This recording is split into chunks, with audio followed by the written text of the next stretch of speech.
guys, guess who I want to prank?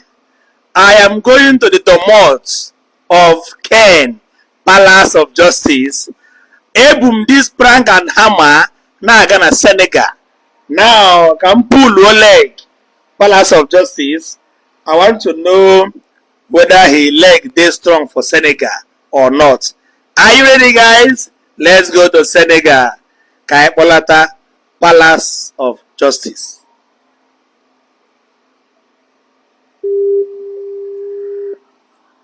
It's ringing.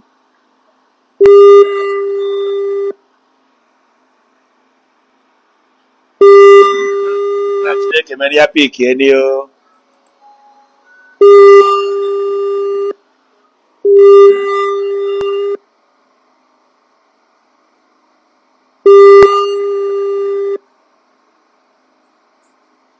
Hello? Hello, Ken.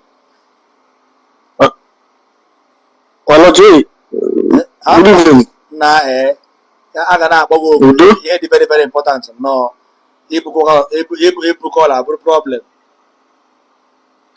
Mba ụkwa ọ pick the call, papa network o.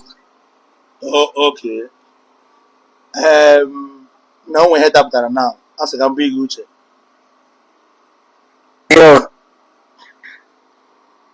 Ịmana ihe a na-adị ekwu n'ịntanetị adị ekwu ọ dịka ọsị na ihe eji ekwu egwu na ọmụ guys ọmụ problem dey o. Ahụ maka ịwaghị na rapọ. Ọ bụghị nyanwa na your side.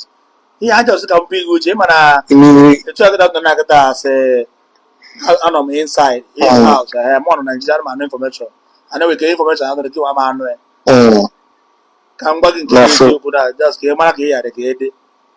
O nwere petition edere n'isi gị.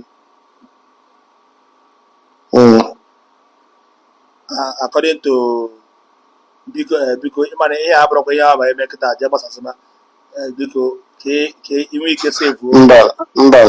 ya kịta ndị ọzọ ka ha ghara ịbụ onye ọjọọ na mbiri gị information. Mba. Amara m ka isi nọrọ amara m your stand na Senegal mana that na nna na anọ na ya bịa iji dịse ka ya na-akpọ ya ke ndị a na-anọ n'Ikeja AIG ndị a na-afụ maka international Interpol yes.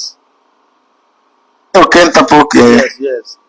So amara m your ground ama m na onwe onye mejọrọ amara m I don't know mana ihe mma bụ na m nwa nụrụ na mgbe m nọ dị o nwere grupu nọ na that group ahụ nọ so na-asị na Ken na-asị ka Ken mgbe m n'ụzọ Ken nke pazọ jọsị ya ratọ pikchọ gị na dịtị m jọsị gba m na m si mba ka m bigwa gị uche o amara m I don't know your stand in Senegal na ha plant ebe ebe tọpụ nke mana enye na-agwa gị ihe akịta do ka ọ dị ka na m kwujere gị akịta ọ dịsị na abịa likie so ka uche gị dịkwa Yeah, I'm very leak, trust me. Udo dị. so amara m your stand. Wow. ụmụ obere neighboring country dị na Senegal nwere ike ya mmadụ nwere ike ịbatakwa na kwasọ week. Ya dị na Gambia ha masaka ofu na. Na ọ bụrụ Gambia eti isi na Gambia. Udo. Well, No, ndị ọrụkwa m iwu. But when you already arrangement well. Ihe a na grupu ka nnọọ mgbabazi ụbọchị ka mmezi tabazi ọbụzara na ata mmọnwụ ọbịa ngwacha mbicha gị mọchọ ejekwazi ebe onye mere arenji aja ọzọ bụ ihe uche bikọz mụnwa onwe m atrọs dị m onwe m wee bụrụ trọs ma ihe jọsị ka m gwa gị bikọz ọbịa mee gị nke i disgrace gị asị na Interpol kegwe na akpọme ihe a biko. Hello?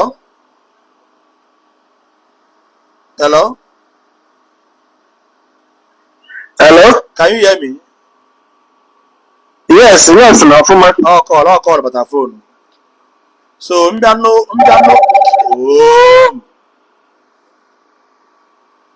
Hello?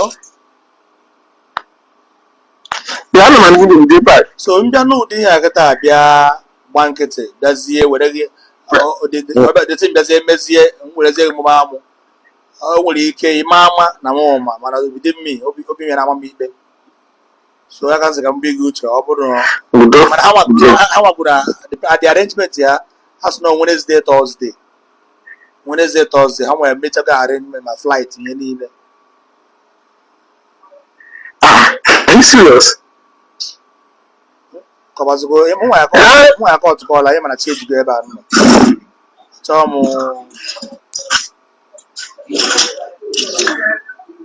Come on, marriage with my side is your mama from that time. that about Monday, Tuesday.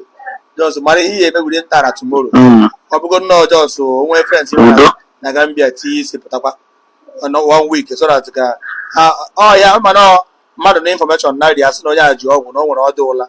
I'm not on any information. That's it. That's so now is it? But we do it in another of ma.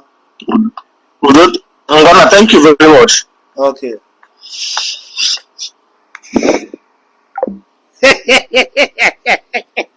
Jpac.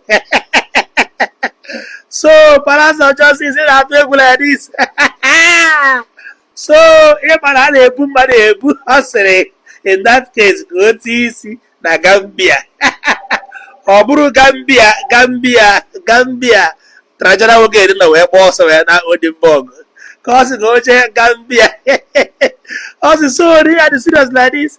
See, so you know, one them at the war. Who check out in a war, I want them money because that. True. It might not be rain, which I know is not rain.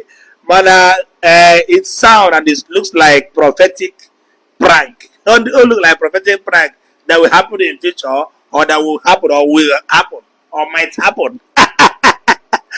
Carry balance agencies, I'm sorry dear. This is actually prank. See you next time.